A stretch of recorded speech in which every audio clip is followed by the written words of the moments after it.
Senhor, Pai do Senhor, meus irmãos, vamos dar início à terceira aula, né, sobre o Velho Testamento. Hoje vamos falar sobre os profetas maiores, né?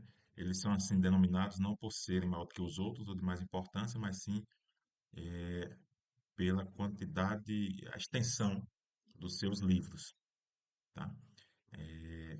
Aqui nós vamos ver alguns traços teológicos, né, do livro de Isaías, Jeremias, Ezequiel, Daniel e um pouco sobre Lamentações, tá? Começando com o livro de Isaías e Jeremias.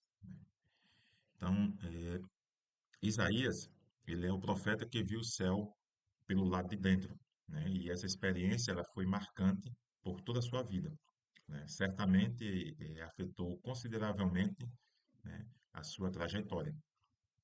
O contexto do livro do profeta Isaías é por volta do século 8 a.C., né? O foco aqui é um olhar panorâmico exclusivamente sobre a teologia presente na obra, tá? Então, a teologia ela pode ser dividida em quatro grandes ênfases: Deus, humanidade, pecado e salvação.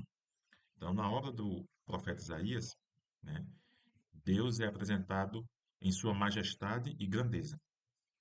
Então, Isaías apresenta o habitando, né, em um alto e sublime trono. Isaías 6:1.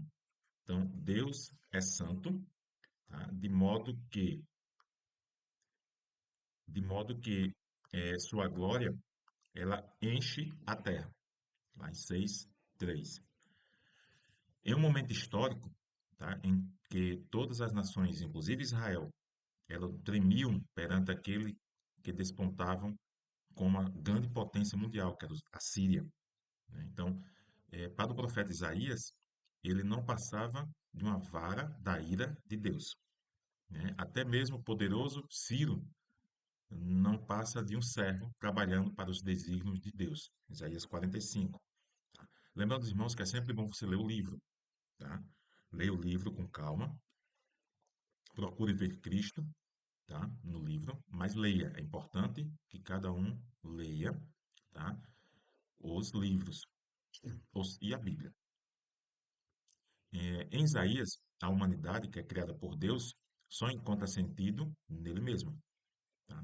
Então, fora do Senhor, não há sentido para a humanidade. Desta forma, né, a gente pode perceber que as pessoas que habitam o planeta, elas são importantes pelo fato que Deus escolheu cada homem e cada mulher, para que esse escolhido viesse a refletir, né, a glória de Deus e anunciar ao mundo, por meio de suas vidas, né, a perfeita santidade de Deus.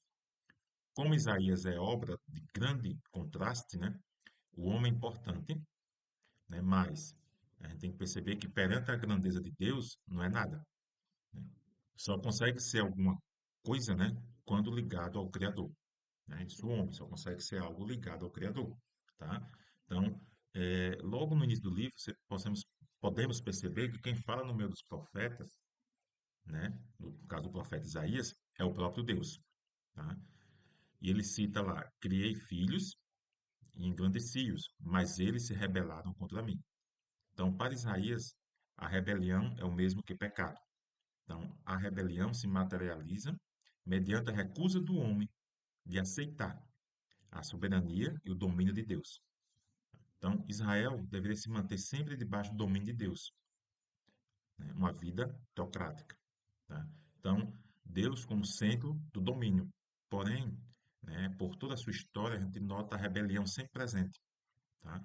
A rebelião já aparece no Jardim do Éden, né, quando o primeiro casal, Adão e Eva, decidem, né, desobedecer a ordenança de Deus, né, e dessa forma a gente consegue perceber que a rebelião acontece quando o homem se recusa a aceitar as condições, tá, de criatura, né, e atenta, né, para um poderio que pertence unicamente a Deus, né, é o desejo e a prática de livrar-se da total dependência de Deus. Então, e o pecado, né, em Isaías está ligado à estupidez. Ele cita o boi, conhece o seu possuidor, e o jumento a manjedoura do seu dono. mas Israel não tem conhecimento, né? O meu povo não entende, não atende. Ou seja, até os animais sabem quem são, né? E quem são, né? E adianta lutar, não adianta, né, lutar contra o seu dono, né? Pois estes, né, estão sempre sobre o controle. Mas o ser humano tem a tendência de sempre lutar contra seu dono, contra o seu criador. E dessa forma cai em estado de rebeldia. Então, Deus, ele visando o bem do próprio ser humano, ele sempre entra em ação para salvá-lo, né? Não permitindo que o homem se destrua completamente. Então, por isso, né, como revela a teologia do livro de Isaías, vem o juízo e depois vem a salvação ou a redenção. E de que maneira? Em Isaías, né, o juízo divino é materializado. O juízo divino pode vir como um desastre da natureza. Lá em Isaías 24, ele fala sobre isso.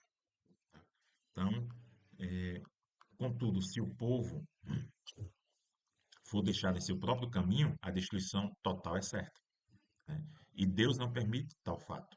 Por isso, Deus castiga para manter sempre um remanescente, uma raiz que não desaparece nunca.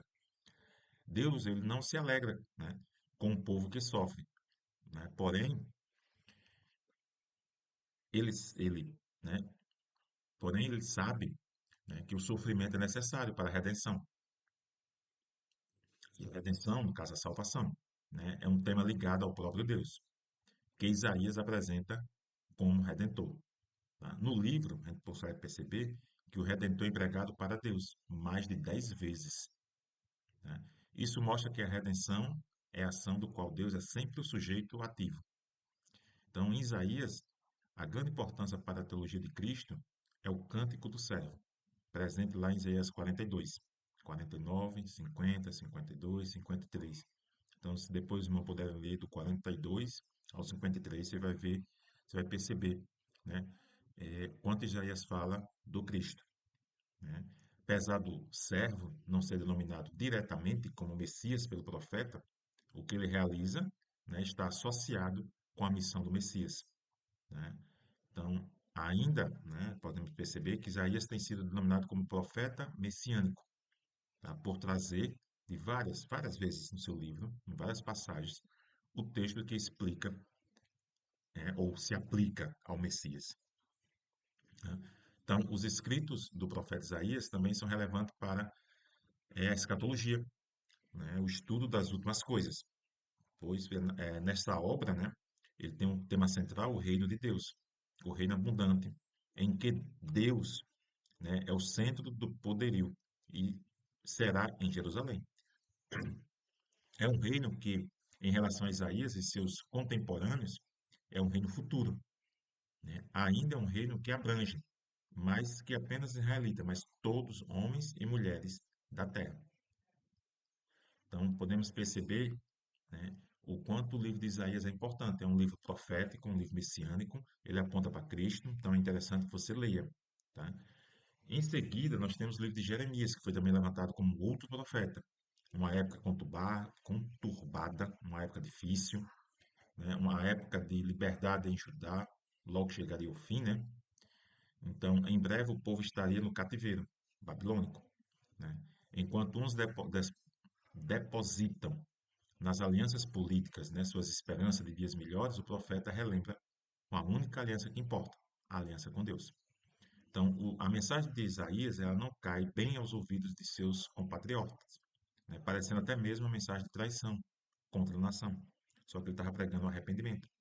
Então, o livro de Jeremias é, na verdade, um conjunto de várias situações, né? Não é um livro escrito de uma só vez. Por isso, a gente pode perceber certa dificuldade por falta de liberdade.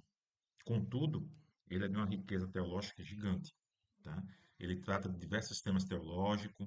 No contexto do livro, a gente pode encontrar vasto material biográfico. Os escritos de Jeremias, ele revela um grande envolvimento pessoal com sua mensagem, de forma que não se vê em outro profeta. Ele conseguia sentir os sabores amargos do cativeiro, mesmo antes dele chegar, né? Até mesmo sente, né, o sofrimento do Senhor em relação ao pecado dos israelitas. E por vezes o profeta demonstra profundo sofrimento, tá, em relação à execução do seu ministério. Lá no capítulo 11, 12, 15, 17, 18, os irmãos depois leem. Nessa confissão, o profeta demonstra a angústia gerada pelo peso de ser chamado profeta, chegando até a acusar o próprio Deus. Em Jeremias 20, ele fala: Persuadiste-me, ó Senhor, e persuadido fiquei, mas foste forte do que eu, e prevaleceste. Tá? Então percebe-se, né, mas a acusação, né, psicológica forte, né? Estamos diante de um profeta que, por vezes, ele demonstra-se insatisfeito com seu ministério. Tá?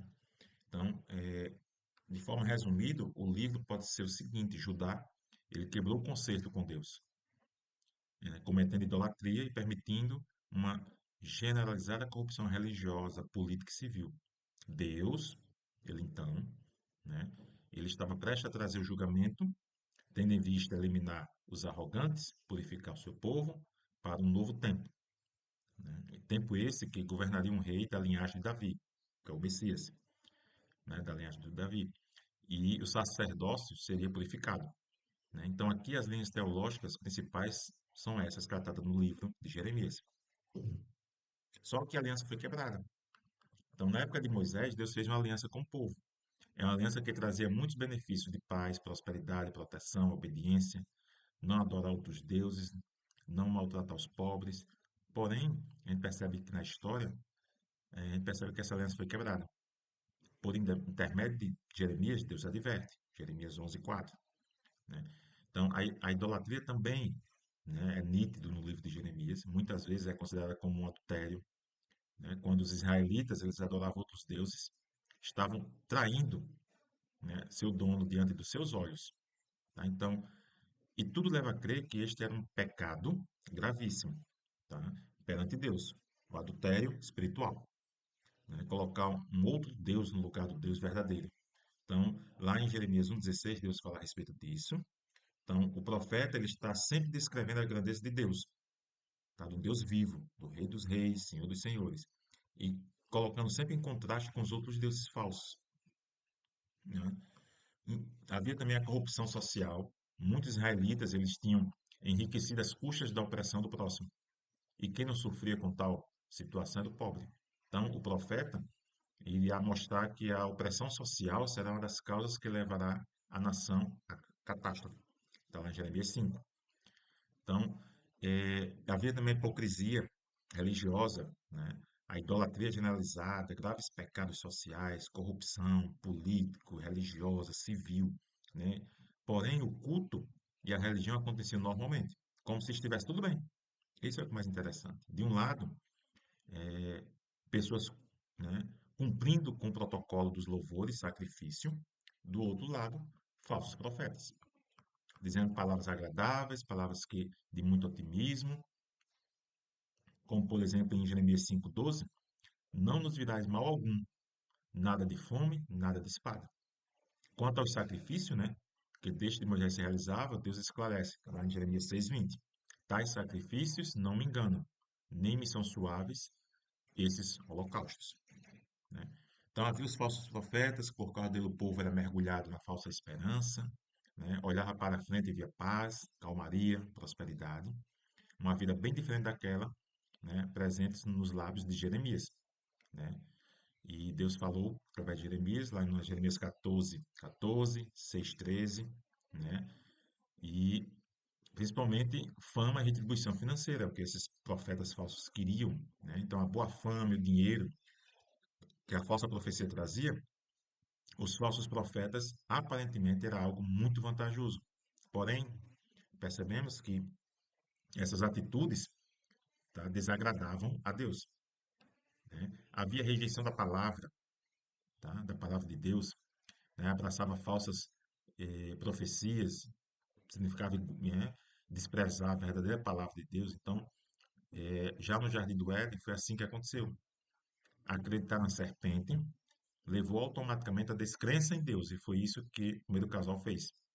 Creu na mentira satânica, tá? Então, creu numa falsa, né, profecia. Então, Deus levantou inúmeros profetas que agiam como se fosse, né, o seu porta-voz. Falavam assim, diz o Senhor, né?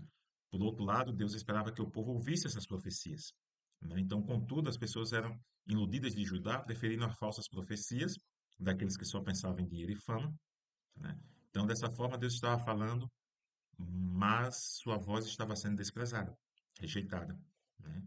Então, são muitas riquezas teológicas no livro de Jeremias, né? E não podemos aqui entrar em detalhes em todo, mas faça uma leitura atenciosa do livro, né? E você vai perceber a profundidade da teologia deste livro.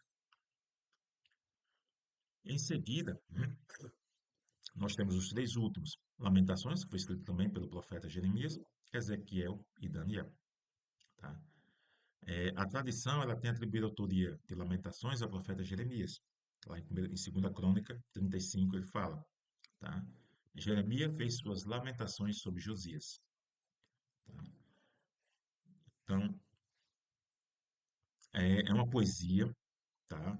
Ele é considerado o profeta chorão, tá? Por chorar sobre Israel, por lamentar sobre Israel. Então, Lamentações, ela pode ser um contraponto ao livro de Jó, né? Nesse último, ele é abordado a calamidade que afeta a vida de uma pessoa. Em Lamentações, a gente aborda a questão da calamidade que afeta a vida de uma nação, né? Recheado de lamentações, né? Temos vários temas sobre soberania de Deus, justiça de Deus, moralidade, julgamento de Deus, esperança no futuro. Então, no capítulo 1, nós podemos perceber que a lamentação é sobre uma cidade que se encontra sem amor, praticamente destruída pelos pagãos e abandonada por Deus. Jerusalém está com seus muros derrubados e seu templo em ruína. Jerusalém está sem consolador, né?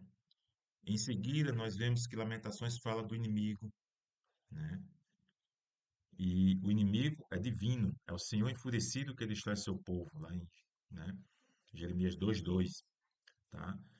Deus torna-se inimigo para Israel, é o que afirma também Lamentações 2:5, 2:7, né? Em seguida, Lamentações parte, né, do livro das dores.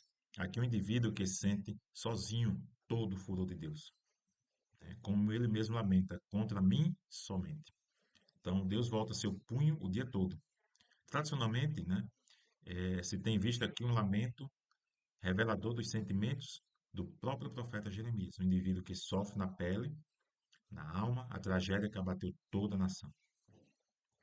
E o autor também lembra, né, nos tempos de glória, quando os filhos de Sião eram avaliados como ouro fino, agora não passam de rasos de argilha, né, nas mãos do oleiro. Então, a tragédia afetou também a maneira dos israelitas de comer e de se vestir. Em seguida, né, e por fim, de Lamentações, você vê a voz comenta agora comunitária, é nós, né? Nosso patrimônio, nossa água. Então, se o povo estivesse consciência do nosso, não permitindo que o individualismo causasse pecados sociais, tá? Excluindo muitos pobres, miseráveis, quem sabe a desgraça fosse evitada, né? Então, Lamentações é isso, é uma teologia feita em lágrimas, não se busca nas alturas a inspiração, mas sim no próprio sofrimento, é reconhecer por meio da angústia e por meio da tragédia que acontece, né?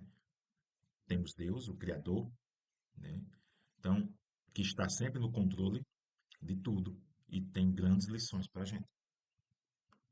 No livro de Ezequiel, é o profeta do cativeiro, tá? Então, sua mensagem já foi pronunciada em um momento de calamidade, quando a nação de Israel encontrava-se no exílio, distante de sua terra, na Babilônia. Acredita-se que ele tenha, né, sido profeta entre 592 a.C. a 570. Era um sacerdote, era profeta. Então, a preocupação de Ezequiel era sobre questões relacionadas ao templo de Jerusalém, sobre a relação de Deus com o seu povo.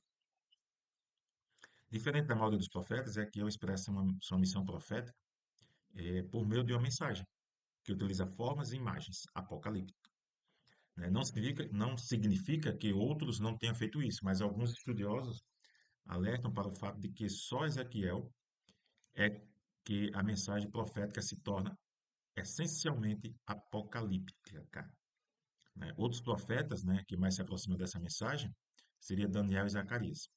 Então, estudar o livro de Ezequiel é uma tarefa que exige bastante esforço, dedicação de leitura, tá, e observação. Ainda mais porque o profeta no exílio utiliza inúmeras imagens e ações. Então, Deus transmite sua palavra por meio de tais ações do profeta. Então, a teologia presente no livro de Ezequiel encontra-se, né, temas sobre transcendência de Deus, tá? E Deus está longe de nós. Uma boa teologia busca o equilíbrio, tá? Então, a palavra santidade em hebraico, tá? Que significa alguém ou alguma coisa que está separado das demais, né? Por isso que um grande desafio teológico é relacionar um Deus totalmente santo se relacionando com um mundo de seres humanos caídos e pecadores. Então, em Ezequiel encontra-se aquela visão que descreve de forma profunda a transcendência, a santidade e toda a majestade de Deus. Tá lá no capítulo 1, né, ele fala sobre isso. Então, Ezequiel ele marca a grandeza do poder de Deus. Tá? Então, de um lado, Ezequiel demonstra a pecaminosidade da nação de Israel, de fato, né, diante da transcendência de Deus e de sua santidade e poder. Tá? Então, na tentativa, então, de fazer com que o povo notasse, né, sua real intenção, né, sua real situação de vergonha e culpado por seus próprios pecados, Ezequiel, no capítulo 8, ele descreve inclusive os pecados que eram cometidos no próprio templo, né? A nação de Israel estava fundada em desvio religioso.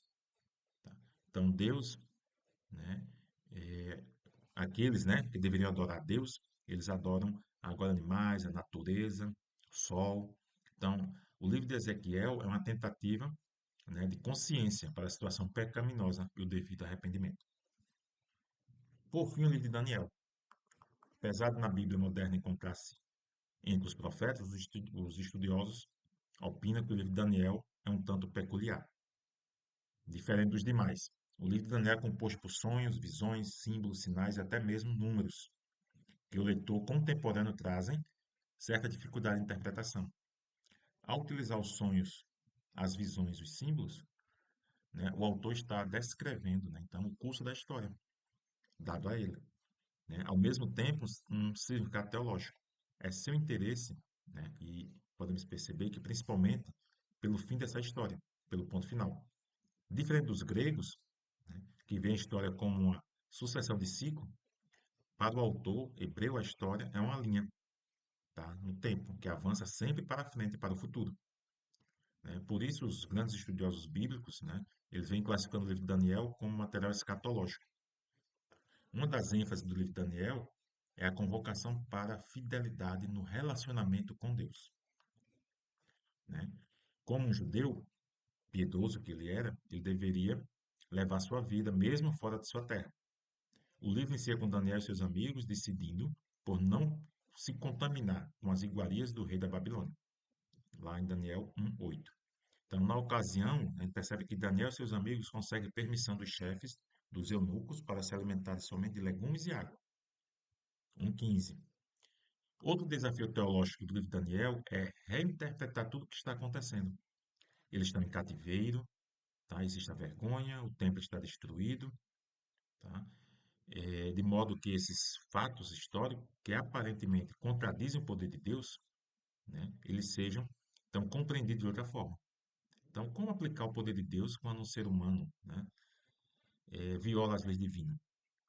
Tá? Então, quando Deus protege Daniel e seus amigos de leões, do fogo ardente, né, a mensagem teológica é que a fidelidade de Deus garante a proteção da parte de Deus. Então, no que diz respeito à cronologia, né, escatológica do livro de Daniel, a obra nos dá a conhecer como funciona a história da humanidade. Ela é inteiramente conduzida pela poderosa mão de Deus. E ela não está, né, como pensam os gregos, dando volta e mais volta. Na verdade, a gente consegue perceber que a história humana está sendo dirigida pelo próprio Deus, né, rumo a um desfecho. Então, outra mensagem do livro de Daniel é a relação entre o poder humano e o poder divino, tá? É, refletindo em seus textos apocalípticos, o autor demonstra que, diante do poder humano, se via como invencível e avassalador, como Nabucodonosor, por exemplo, né? Existia uma outra realidade, tá? Então, um Deus que não abandona seus remanescentes e que em breve agirá, né? Com justiça contra os maus, tá? Então, os estudiosos eles veem o livro de Daniel a mensagem contra a opressão, que não se relaciona apenas à história dos israelitas, mas se refere ao mundo, tá? Todo. Onde houver opressão, muitos em breve Deus se manifestará, trazendo então juízo para os maus, paz, justiça, tá? Para o seu povo. Hein? Então, que possamos, tá? Concluir essa visão panorâmica dos livros, tá? Dos profetas maiores, que os irmãos possam ler com cuidado, com atenção, com dedicação. Peça ao Espírito Santo revelação, ponha os óculos da revelação de Deus, para que possamos compreender e entender tudo aquilo que o Senhor tem preparado para nós. Fiquem com Deus e até a próxima aula.